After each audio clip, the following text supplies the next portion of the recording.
दोस्तों, कैसे हैं आप सब। मेरा नाम प्रिया है। उम्र अभी 35 साल की हूँ, लेकिन लगती तो 25 की ही हूँ। वो भी ऐसी कि लोग घूरते रह जाते हैं। मेरी आंखें बड़ी बड़ी हैं, होंठ थोड़े गुलाबी और भरे हुए, कमर पतली है, कूल्हे थोड़े चौड़े, और ऊपर का हिस्सा ऐसा कि साड़ी पहनती हूँ तो लोग कहते हैं वाह क्या बात है। लड़के तो मुझे पाने के लिए किसी भी हद तक जा सकते हैं। मैं गांव की हूँ, लेकिन शहर में पढ़ी लिखी। शादी हो गई है 10 साल पहले। मेरा पति राहुल शहर में नौकरी करता है, अच्छा इंसान है, लेकिन काम की वजह से घर कमाता है। ज़्यादातर तो वो बाहर ही रहता है। उसका प्यार मेरे हिस्से में कम ही आया है। कभी कभी सोचती हूँ कि मैं कितनी अकेली हूँ, काश मेरा पति मुझे अच्छे से टाइम दे पाता।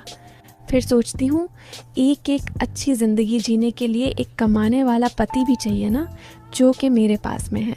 मेरे घर में मैं, मेरे पति और ससुर जी हैं। मुझे भगवान ने कोई संतान नहीं दी। इसमें भगवान की क्या गलती, जब मेरे पति ही मुझे टाइम नहीं देते। चलो छोड़ो, मैं खुश हूँ इतने ही परिवार में। सास जी मेरी शादी से पहले ही मर चुकी थी और इनकी कोई बहन और भाई भी नहीं थे। बिल्कुल छोटा सा परिवार था हमारा। मेरे ससुर जी घर के मालिक हैं, उम्र 70 के आसपास, लेकिन तंदुरुस्त ऐसे कि जवान लगते हैं। लंबे चौड़े, दाढ़ी थोड़ी सफ़ेद, लेकिन आँखों में वो चमक जो, खैर छोड़ो। मैं आज आपको अपनी एक कहानी सुनाती हूँ जो आपको बहुत पसंद आएगी। इसे आप पूरी सुनिएगा। तो बात उस दिन की है जब मैं पहली बार ससुराल आई थी। नहीं, शादी के बाद वाली नहीं, वो तो पुरानी हो गई। अरे मैं बताती हूँ ना धीरे धीरे। शादी के बाद मैं और राहुल शहर में रहते थे, क्योंकि उनकी नौकरी शहर में थी। लेकिन एक दिन राहुल ने कहा, प्रिया, गांव में बाबूजी अकेले हैं, माँ तो गुजर गई सालों पहले। तुम कुछ दिन उनके पास चली जाओ, क्योंकि मुझे काम के सिलसिले में डिपार्टमेंट ने 30 दिन के लिए दूसरे डिस्ट्रिक्ट में भेजा है और मैं कल ही जा रहा हूँ। उसके बाद मैं भी गांव में आ जाऊँगा, क्योंकि मैं थक जाऊँगा ड्यूटी से, और मैं पूरे 1 महीने के लिए ड्यूटी से छुट्टी भी ले लूँगा। फिर हम दोनों पापा जी के साथ पूरे महीने के लिए गांव में रहेंगे। मेरे पास कोई और रास्ता भी नहीं था। कुछ घंटों के लिए तो मैं अकेली रह सकती हूँ, लेकिन 1 महीने के लिए मुश्किल लग रहा था, क्योंकि कुछ ऐसे काम होते हो जो केवल मर्द ही कर सकते हैं, जैसे घर के काम, बाज़ार से कोई चीज़ लानी, घर का सामान, बैंक में जाना वगैरह, जो किसी और को नहीं कह सकते। मैंने हामी भरी। और दूसरी चीज़, मुझे गांव भी बहुत पसंद था। वो हवा, वो खेत और घर की वो पुरानी दीवारें। फिर मैं पैकिंग करके ट्रेन से गांव पहुंची। मेरे पति ने ससुर जी को पहले ही बता दिया था कि मैं महीने के लिए गांव आ रही हूं और मुझे स्टेशन से ले जाएं, और ससुर जी मुझे लेने आ गए। वो मुझे देखकर मुस्कुराए और बोले, बहू आ गई, सफ़र ठीक रहा। उनकी आवाज़ गहरी थी, ऐसी कि सुनकर थोड़ा सा कम भी हो जाती है, लेकिन अच्छे तरीके से। मैंने कहा, जी पापा जी, बहुत अच्छा सफ़र था। मैंने साड़ी पहनी थी, लाल वाली, जो थोड़ी टाइट थी। उतरते वक्त बैग गिरने वाला था। ससुर जी ने झट से पकड़ा। उनका हाथ मेरी कमर को छू गया थोड़ा सा। मैं चौंक गई, लेकिन वो बोले, संभलो बहू, गिर जाती अभी तुम। मैंने मुस्कुराकर कहा, जी बाबूजी, शुक्रिया। वो हाथ, अरे ऐसा लगा जैसे जानबूझकर, लेकिन शायद गलती से। फिर हम गाड़ी में बैठे गांव की सड़क पर। रास्ते में वो बातें करने लगे। बहू तुम बताओ कैसी हो, और मेरा बेटा कैसा है। मैंने कहा, सब बढ़िया पापा जी, आप बताओ कैसे है। उन्होंने कहा, बेटी मैं भी ठीक ही, लेकिन कोई और भी साथ होता तो अच्छा होता, लेकिन अब तुम आ गई हो, सब ठीक हो जाएगा।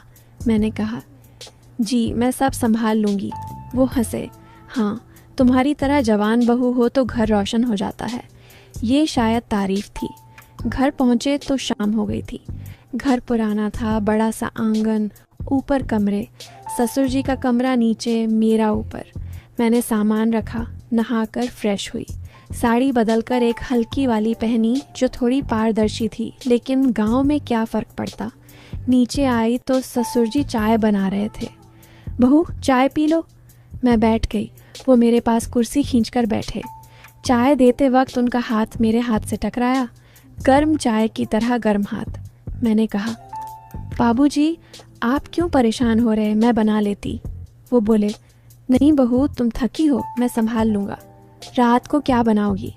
रात को, मैंने सोचा खाना की बात कर रहे होंगे। जो आप कहो, मैंने कहा। वो मुस्कुराए। बहू, तुम्हारी मर्जी, मैं तो जो तुम परोसो खा लूँगा। मैंने हंस दिया। फिर हम बातें करने लगे, गांव की, खेतों की। वो बताने लगे, बहू, हमारे खेत में इस बार फसल अच्छी है लेकिन मजदूर कम हैं, तुम कभी आना देखना। मैंने कहा, जी क्यों नहीं। रात का खाना मैंने बनाया, रोटी, सब्जी, दाल। खाते वक्त वो मेरी तारीफ करने लगे। बहू, तुम्हारे हाथों में जादू है, इतना स्वादिष्ट, मैं तो रोज़ खाना चाहूँगा। खाने के बाद वो बोले, बहू थक गई हो, सो जाओ, लेकिन अगर नींद ना आए तो नीचे आ जाना, मैं जागता रहता हूँ। मैं ऊपर चली गई। रात भर सोचती रही, ससुर जी अकेले हैं, शायद कंपनी चाहते हैं। अगले दिन मैं सुबह उठी और नहाई। नीचे आई तो ससुर जी योगा कर रहे थे, शर्टलेस, सिर्फ लुंगी में। उनका बदन मजबूत, पसीना चमक रहा। मैं रुक गई। वो मुड़कर बोले, बहू आओ, तुम भी करो, शरीर फिट रहेगा। मैंने कहा, जी मैं चाय बनाती हूँ। लेकिन वो बोले, नहीं आओ, मैं सिखाता हूँ। मैं पास गई। वो मुझे आसन सिखाने लगे। एक आसन में हाथ ऊपर करने को कहा। वो देखते रहे, फिर बोले, बहू तुम्हारा फॉर्म परफेक्ट है। मैंने पल्लू संभाला, लेकिन वो हंसे। शर्माओ मत, घर में हैं। योगा के बाद हम नाश्ता करने बैठे। वो बोले, बहू राहुल कब आएगा? मैं तो तुम्हारे साथ ही खुश हूँ। मैंने कहा, जल्दी आएगा। लेकिन अंदर से लगा ससुर जी को ज़्यादा ही करीब आ रहे हैं। दिन भर घर के काम, लेकिन वो मेरे आसपास रहते, कभी पानी देते, कभी मदद करते। शाम को वो बोले, बहू चलो खेत घुमाएं। मैं तैयार हुई। हम खेत गए।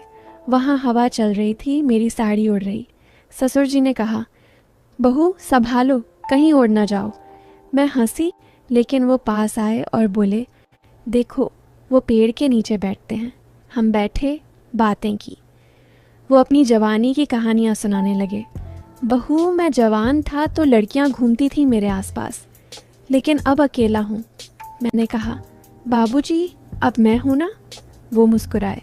हाँ तुम हो मेरी बेटी, तुम दोनों शहर में रहते हो तो मुझे बहुत अकेलापन महसूस होता है।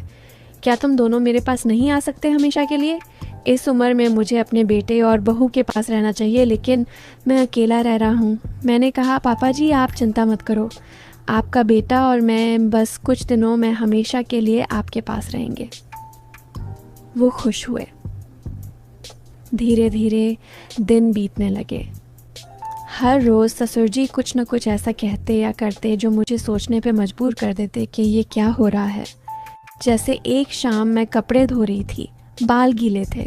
वो आए, बहू बाल सुखा लो, मैं पंखा चला दूँ।